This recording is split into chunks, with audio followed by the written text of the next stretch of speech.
আল্লাহু আকবার আল্লাহু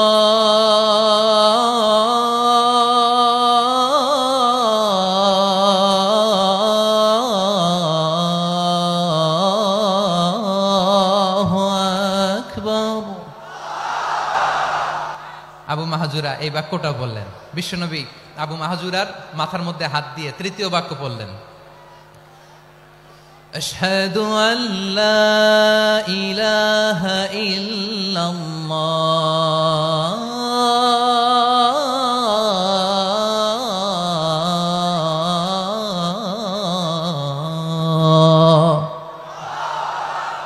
আবু মাহজুরা তৃতীয় বাক্য পড়লেন। বিশ্বনবী একটা বাক্য পরে আবু মাহজুরা পরে, বিশ্বনবী পরে আবু মাহজুরা পরে। আবু মাহজুরা কিন্তু অমুসলিম, মুশরিক।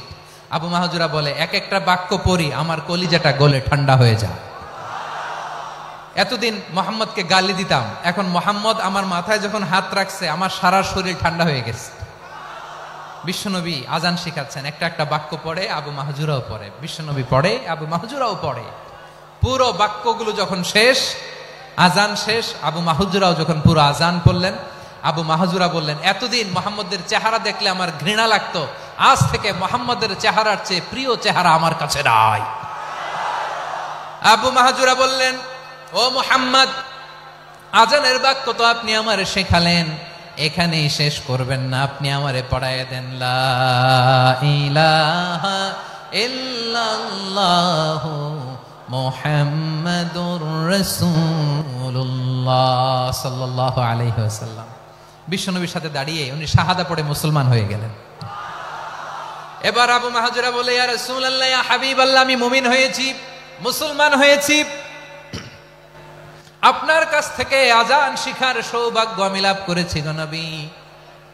আমার কণ্ঠের বড় তারিফ করেছেন, আপনি আমার আজানকে আপনি পছন্দ করেছেন। একটা জিনিস আপনার কাছে চাই, আপনি আমাকে মক্কার মসজিদুল হারামের মুয়াজ্জিন হিসেবে অ্যাপয়েন্ট করে দেন।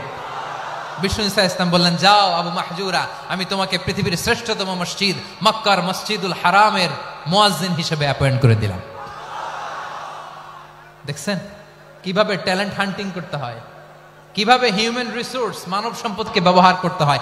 আসছিল আজানকে ভেঙ্গাইতে, আসছিল কেন?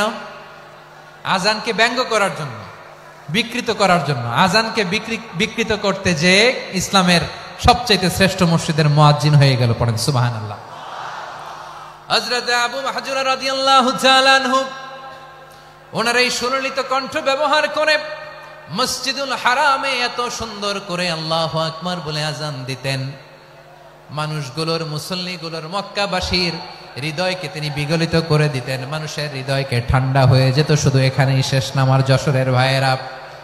বিশ্বনবী যখন সাইয়েদনা আবু মাহজুরা রাদিয়াল্লাহু তাআলা আনহুকে আজান শিখাচ্ছিলেন, বলেন তো বিশ্বনবীর হাতটা কোথায় ছিল? আবু মাহজুরার মাথার সামনে, এই চুলের উপরে ছিল।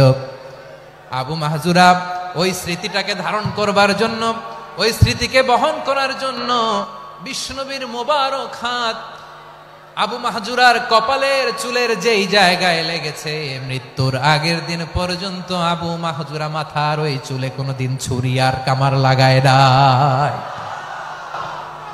সেখানে কেচি লাগায় নাই, চুলের মধ্যে খুর লাগায় নাই। আবু মাহজুরা ডান দিকের চুল কাটতো, বাম দিকের চুল কাটতো, পেছনের চুল কাটতো, সামনের চুল কাটতো না।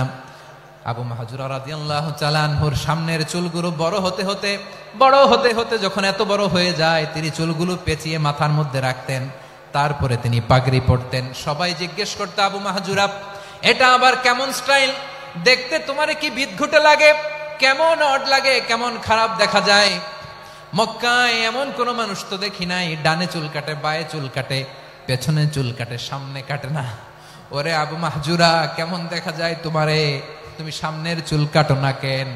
আবু মাহজুরা বলে, আমি হাঁটু গেড়ে পেয়ারা নবীর সামনে বসেছিলাম, আমার এই মাথার চুলের মধ্যে মুবারক হাত লাগিয়ে বিশ্বনবী নিজে আমাকে আজানের প্রতিটা বাক্য শিক্ষা দিয়েছেন। বিশ্বনবীর মোবারক হাত, পবিত্র হাত আমার মাথার চুলের যেই জায়গায় লেগেছে, আমি চাই ওই চুলগুলা নিয়ে আমি আমার কবরের ভিতরে যাব। সাইয়েদনা আবু মাহজুরা রাদিয়াল্লাহু তাআলা আনহু ইন্তেকালের আগের পর্যন্ত মাথার সামনের চুলগুলা কাটে নাই। মাথার সামনের চুল তিনি কাটেন নাই। সুবহানাল্লাহ বিহামদি। কেমন ভালোবাসতেন বিশ্বনবী সাহাবীদেরকে, সাহাবারা কেমন ভালোবাসতেন বিশ্বনবীকে। সামনের চুলগুলো বড় হতে হতে এত বড় ছিল, পেঁচিয়ে রেখে পাগড়ি পরতেন, কাটতেন না। নবীর হাত লেগেছিল। সুবহানাল্লাহ পড়েন। তাহলে হোয়াট ইজ দ্য লেসন?